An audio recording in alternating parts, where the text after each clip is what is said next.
Good morning. We are extremely pleased that you are here.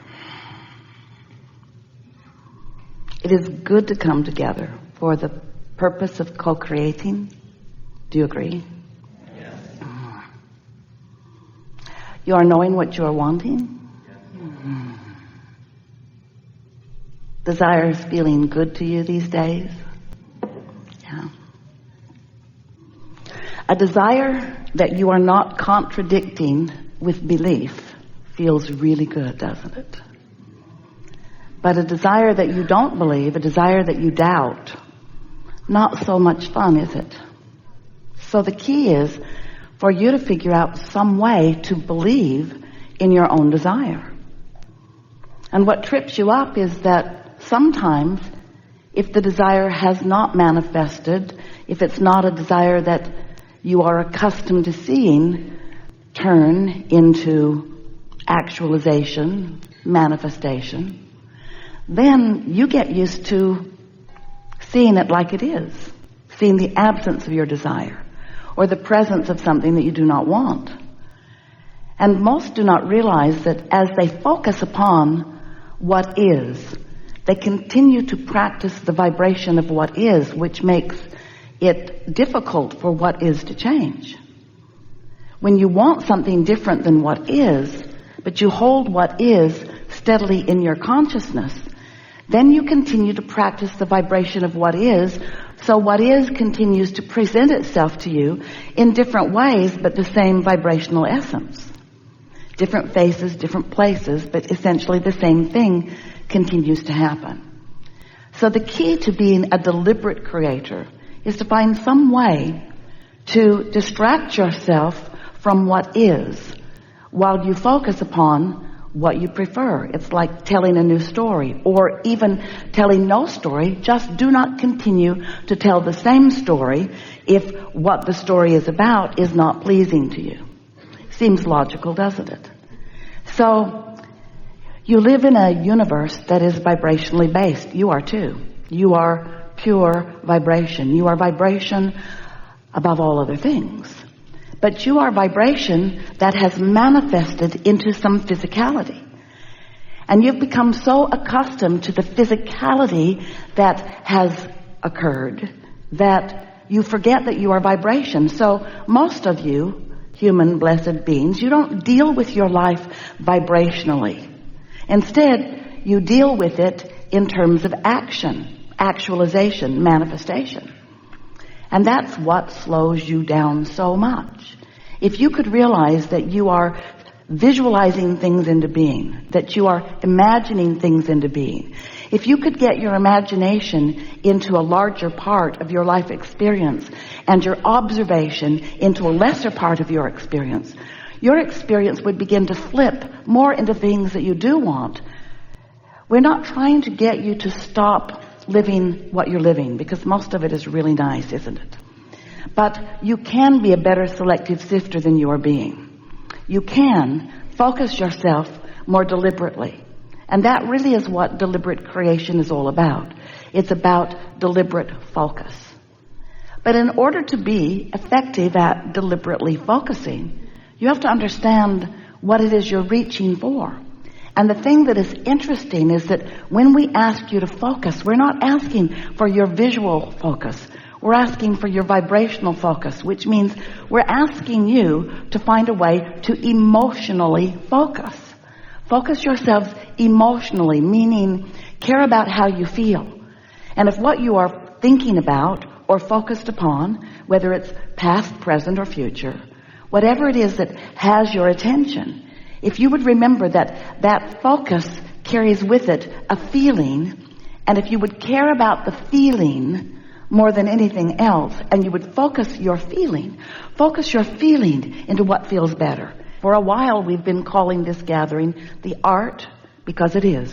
You practice yourself into this artful, deliberate creation. The art of allowing. Allowing what? The art of allowing me and my physical body, right here, right now, to be in vibrational sync with source energy perspective of same things in the same moment. That's what true alignment is. You see, you're not here on your own, out here on the ragged edge, leading edge, out here on the leading edge. You're not here alone. You are here with all of this non-physical energy flowing with you, to you, and through you, aware of everything that you are focused upon in this moment. Not just knowing who you were when you were born, not just knowing what your reason for being here is, knowing who you are and why you are here and what you are about in this moment. What you're about in terms of your vibrational alignment or not. Your vibrational allowing or not. So focusing, really, if you will think about focusing being in terms of focusing your feeling, focusing yourself into feeling good, finding a way to feel good. And sometimes that means, don't think about that. That's a little tricky. I'm not going to think about that thing that I'm thinking about. I'm not going to think about that thing anymore. I'm not going to think about that thing that I keep thinking about. I don't want to think about that thing. I'm not going to think about that thing anymore because I don't want to think about that thing. I'm not going to think about this thing. I can't stop thinking about this thing. Because when you give your attention to it, law of attraction causes a relationship to begin between you and it. That's what law of attraction is all about. In other words, when you get focused upon something, you begin to reverberate the same vibration that it is. And once you begin to do that, momentum ensues. And once momentum gets going, it's time to take a nap, really. It's time to meditate. It's time for some major distractional effort, which usually means sleep or meditate. Sometimes you have the power to focus. Esther, we thought she was rather remarkable just now. She was having so much fun with you. She really did not want to leave. And yet, because of the thousands of times that she has stood in that place and listened and felt for us, it was easy for her to just adjust her vibration to the frequency that is us. But it takes some practice to be able to distract yourself from whatever's going on in that way, doesn't it? It takes some practice, and that's what this gathering is all about. So, you were source energy before you came into this physical body, and most of you still is source energy. And you, in this physical body, have a relationship. We want you to know that. We want you to feel it. We want you to sense it. We want you to tend to the relationship between you in this physical body and the source who is really you. The source who is you, present with you, aware of you, and thinking about what you're thinking about. So when source thinks about what you're thinking about, and you feel negative emotion about it, that means you're thinking about it in an opposing way to the way source is thinking about it. Source is looking for the advantage. Source is seeing the well-being. Source is knowing the value of the contrast that you are living. But when you are pushing against the contrast, then you are not in vibrational sync with who you really are. So the creative process is really 3 simple steps that have morphed to 4 and now to 5. We'll talk about all of them. But it basically says that life will cause you to ask for more continually. And when you are in that phase where you are aware that something that you want is missing, so you are asking for the improvement in your life by wanting this amendment to your desires. That's what we are calling step 1. And when you are in step 1, that's usually when you're seeing a problem. It's usually when you are seeing contrast. It's usually when you're asking a strong question to which you do not know the answer. That's step 1. Step 1 is an important step, but step 1 will trip you up because it's easy for you to take your humanness, your actualness, your actionness, and give your all to step 1. You're looking around, I don't like that, and these are the reasons that I don't like this. I don't like it, I want it to be like that, but I don't like this. That's what step 1 is like. Step 2 is source is answering what you want. Now, if you're in step 1, strongly in step 1, asking for the improvement, asking, focused on the problem, focused on the question, then you're remaining in step 1, even though step 2 has already taken place and what you have asked for has already come to be in a vibrational reality that we've been referring to as your vortex. It's a vibrational reality. He wrote a whole book about it. A vibrational reality where everything that you're asking for is already resolved and gathered and completed and done vibrationally. But then you say, you're wise. You're smart aleck too. You're wise. You say, all right, Abraham, we'll play your silly game. I've asked the question and I accept that it has been answered, but how do I get my money out of the vortex and into the bank? How do I get my lover to come home with me now? In other words, it's very fine, this vibrational reality that you have conjured, cooked up, or maybe even imagined, Abraham. But I want the reality. I'm not asking for the vibrational version. I'm asking for the real life, see it, smell it, hear it, taste it, touch it, lick it, space version. I want the reality of it. I want it to manifest for me. And we say, that's step 3. That's where you are so aware that step 2 has taken place. And you are proud of yourself for living step 1 and asking with such clarity that now you are in a place of relaxed expectation. You're in the receptive mode. You're in the mode where you are not tense and not worried. You're not struggling. You're not justifying and defending. You're not saying, I need it. You're not yearning for it.